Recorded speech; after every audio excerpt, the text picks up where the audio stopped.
জেরিন, তুমি কেমন আছো? জীবনটা কি এরকম কথা ছিল জেরিন? তুমি ভাবছিলে এরকম হইব? আমিও ভাবি নাই আমগো জীবনটা এমন হইব। আমি জানি তোমার অনেক কষ্ট হইতেছে, কিন্তু আমি কি করুম কও? কিছু করার নাই, তুমি বুঝতেছো না।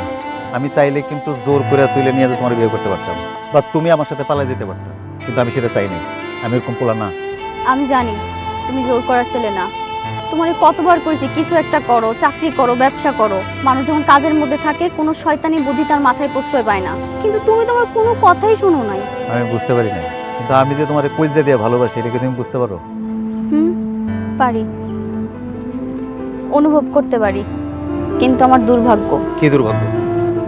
এই যে প্রেমিকা থাকতেও তোমার নজর পড়ে অন্য মাইয়ার উপর। এটা তোমার কেমন ভালোবাসা? মন একজন রে দেয়া যায়। মাঝখানে আমি যেটা করছিলাম এটা একদম শয়তানিয়া ছিল, দুষ্টামি করছিলাম। আমি খালি তোমারই ভালোবাসছি, মন দিয়ে ভালোবাসছিলাম। আমার অফিসের দেরি হয়ে যেতেছে, আমি আসি।